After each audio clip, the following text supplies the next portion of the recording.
Alrighty, so today for this video, we're going to go ahead and take a look at the MPH Z-35. Comes with a nice little carrying case here, nice protective hard shell with padding everywhere. And basically what you're looking at, this is going to be the main radar unit right here. So it's a nice handheld radar unit. Comes with 2 batteries. You've got a set of tuning forks, your charger right there for the batteries, and then a CD of the manuals for the whole Z series, which is the Z15, 25, 35, and 45. I'll do another video or explanation a little bit about the differences between the different models. But basically what you've got here, the Z-35, this is one that has 16 millisecond pop, which, you know, the whole reason I got this gun, to test that out. And it's also the cordless version. The Z-25 is basically this that plugs into a cigarette lighter. The Z-35 has the handheld batteries. So let's go ahead and take a look now at the Z-35. Now the way it works, you've got your plug-ins right here for the battery. This gun was actually kind of confusing at first. And the reason I say that was it's actually kind of hard to figure out which end was the front. Usually it's pretty obvious, you know, which one's the front. But in this case, this is the back, and this is the front. And then also, usually the batteries will kind of like clip in this way, or they'll slide in back to front. With this one, the battery actually slides in front to back. So it's a little bit weird compared to some of the other guns that I've used, but whatever, you get used to it pretty quick and you figure it out. To release the battery, you just got a little switch here. Press it in, and it'll come right out. So nice and simple there. The gun itself, this is going to be a K-band gun. It is stationary mode only. It does not have moving mode capabilities. And basically its main feature, the whole reason I got this gun, is it does have 16 millisecond pop mode. So basically no detector that I've found yet so far can actually alert to it in any sort of reliable fashion whatsoever. It's very deadly, very stealthy, and if you want a way to clock cars without radar detectors going off, this is a way to do it. So let's go ahead and turn it on and kind of get a feel for the unit itself. So the power up, you can see it's really quick. It only takes a couple seconds and it's already ready to go. The trigger on it is a 2-stage trigger, as you can see.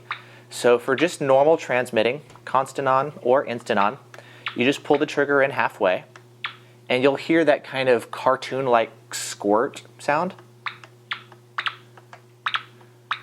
So when you transmit, you get that sound, and then when you release, you get that sound. If you pull the trigger in all the way, it'll actually lock in whatever speed you have in the target window. So if you just want to transmit, you do that. If you want to transmit and then lock, as long as you've got a speed in there, it'll lock the speed. The 2 windows here, you've got the target window is always going to be your strongest signal. If you have fastest mode engaged, if you have a strong signal but then you also have a faster signal, the fastest one will always be here. You can only lock the strongest signal. And the reason for that is they want you to make sure that what you can see with your eyes, the most obvious one, it's the strongest one, and it's the fastest one, and it's the one that you can see and looks like, yes, that has to be the car. So just to make sure that who you're clocking and locking in is always going to be the strongest and the fastest if you have the fastest mode. So basically it's a protective measure. You can never actually lock the fastest one, you can only lock the strongest one. Let's go ahead and go through now some of the buttons and the features you can see on the back here. So the test itself.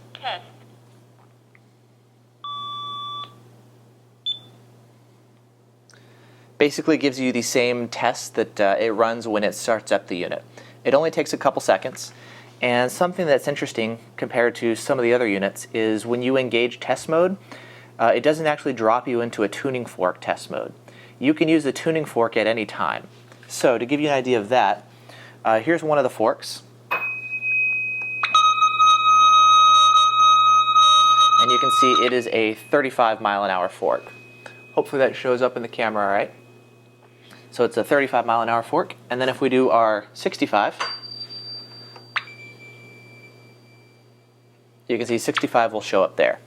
And then if we do both of them at the same time, hopefully that'll show up. Actually, let's do this. Fastest. Let's engage fastest mode. Let's see if I can get it to do a fastest mode magic. Make sure it can also get that 65. It's kind of fun goofing around, but okay, cool. There it was. You can see it blink up there.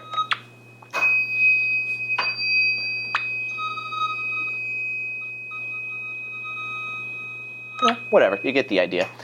Easier to do, I'm sure, in real world targeting versus kind of goofing around here with forks, but basically, strongest, fastest. Cool. By default, you don't get the fastest mode enabled, but really easy to do. You just press the button and it'll switch it into fastest mode. You've got a backlight here, which you can see will kind of go on and off on its own. There is a little photodiode right here, and when you cover it up, it thinks it's really dark outside, and so that will actually turn on the backlight. When you remove your finger, this thing will start getting a lot of light, and then it should turn off, which it does right there.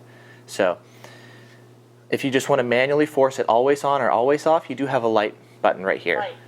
On. So you can turn it on Off. or turn it off. On. So I'm not sure which one shows up better on camera. We'll just do it with it on. The range setting. Range. You can actually set the range of the unit, how far away you want it to be able to clock speeds. It does not, as usual, affect the output of the unit, the output power. It just affects how far away it'll actually, kind of its sensitivity in a sense, right? So really, really weak signals it'll pick up at the maximum range of 7. The default is 6. And then if you only want to do cars that are really close to you, you can reduce the sensitivity and clock cars at really close range. This is a K-band unit. It is circularly polarized. It is not a low power unit. And yeah, so cool. I'll go into a little bit more antenna details here in a bit. So that's the range setting. This is the setup menu, and this is how you're actually going to access pop mode. Pop. So to engage pop mode, you can see I've got pop right there. On. So you press the setup button here, and then you press up to enable pop mode. Off. On. Off. On. You can see the up and down will let me turn pop mode on and off. And then when pop mode is enabled, you can see I'll shoot it, and I've got my 35-mile-an-hour fork here. Should put it in front. Oh, that was weird. Just showed 70. 35. 35. 35. So yeah, when it shoots pop, it's just going to do it 16 mile an hour or 16 millisecond shot, and it just really, really briefly shows up right there. So we'll switch to the 65 mile an hour fork. 65. Oh, that's cool. So if I hold down the trigger a little bit, it'll stay a little bit longer. That's kind of nice. Oh, and then I kept holding it down, and you could hear the audio Doppler just kick in. The way it works is if you press the trigger and hold it for less than a second, it'll stay in pop mode. If you press and hold it for longer than a second, it'll revert back to traditional instant on, and you'll get your audio Doppler. Pop mode will go away. You'll be able to continuously track something, a car. So basically it just goes back to normal mode. So if I press and hold it, you'll see there's the audio Doppler, you can hear it, and pop mode goes away. To re-enable pop mode, you press setup, On. and turn it on there. So now it's back in pop mode. You can see there's my 35-mile-an-hour pop shot. Cool. And something that I found kind of interesting, this is kind of a one-trick pony. The 16 millisecond pop is really what it's geared towards. Pop. So you can see there's a setup menu here. This is not the pop button. It's designed to go into the setup menu. Pop. Pop. Pop. Pop. Pop. But you'll see the setup menu actually doesn't have any features other than pop mode. It's like literally designed just for pop mode. Pop. Pop. Pop. Pop. Pop. So there's nothing else we can actually go in and configure here with this button. You do have an audio squelch. So let's do this. Off. We'll turn the squelch off. And you can hear anything that's going on, if we've got the squelch off, it'll give you the audio Doppler for anything that's in front of the antenna. This is great to tell if there's any sort of interference, such as your air conditioning fan, your alternator. You'll hear it kind of and causing interference, and you're going to start seeing different speeds, different audio interference coming up, and that'll help you tell if, you know, there's anything in the way and going to be causing issues. So kind of nice if you want that.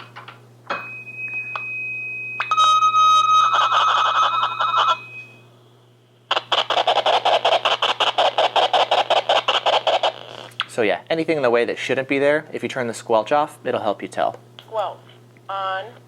And then with the squelch on, it'll only show up and you'll only hear it when there's actually something going on. So Audio. the audio button looks like it defaults to 3. Got a couple different volume settings, 1 through 5. Looks like in this one you cannot turn off the audio Doppler. So even on the weakest setting, you do get that. If we turn the audio up, oh, cool, I can do that and it stays in the audio setting.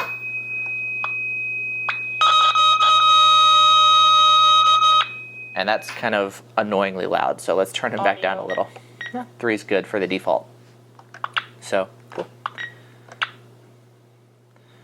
All right, and then, let's see.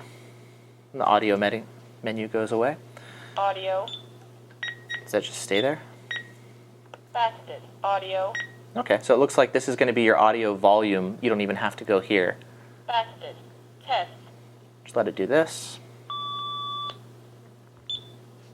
Audio. Okay, looks like your audio Doppler is available at any time, which is kind of cool. And then last but not least, you've got your power button right there. So up on top of the unit, you've got your sights. So if you want to do a little bit of pistol sniping and actually make sure it's aimed on target, you can do that. You do have your sight there. And then I've got a couple notes here. One second. Okay, so made a couple notes about the unit itself while I was reviewing the manual. And a couple of the key points that I found is it is going to be a K-band unit. It is stationary only. It does not have moving mode capabilities. It's also not directional. So when you're shooting a car, it's not going to tell you whether the car is coming towards you or it's driving away from you. And you also can't select to shoot only approaching traffic or receding traffic. It's stationary and there's no directional information whatsoever. The Z-35 beyond this doesn't have pop mode, but it does have the directional information. So the antenna here, it is circularly polarized. The Z-45 is linearly polarized, but this one is circularly polarized. It's designed for 24.150, so right in the middle of K-band, plus or minus 100 megahertz. I think this one's transmitting like 24.132 or so. The beam width on it is going to be 12 degrees, so it's just like most other horns or other antennas, so pretty simple there. The output power coming out of here, it's going to be anywhere from 12 to 30 milliwatts, and the maximum is going to be 50 milliwatts, which is very traditional. That's going to be just like other K-band and Ka-band circularly polarized horns. I keep calling them horns, antennas, my bad. So it's not low powered, it's going to be a normally powered unit. This is also a Part 90 unit. It's not Part 15, it is Part 90, so if you want to use it, you do need to get the license from the FCC to transmit on Part 90. Unlike the Bushnell, for example, which is a Part 15, you got Part 90 here. The maximum range on it, according to the manual, is about 5,000 feet, so you're looking at about a mile as your maximum range for this unit. Pop mode is most accurate at close range, so you're not going to be wanting to shoot pop mode at a mile plus. I know on the V1 site, if you play that pop game where it shows you the errors, the maximum range it lets you select is like 1.5 miles or so, which technically is beyond the maximum range of this unit in the manual, but so what? If it still works that far and he's measured it, cool. I haven't done any maximum range testing because out here where I live I don't really have long straightaways, but according to Mike V's site, you can shoot this farther than a mile. The weight, it's going to be just over 2 pounds. It's like 2.08 pounds or so. And yeah, so that's a quick look at the Z-35. pretty simple. I'll do another video just kind of showing you, it actually working in action, because that's kind of cool to see, this thing doing its thing. So cool. There's a look at the Z-35 from MPH featuring 16 millisecond pop.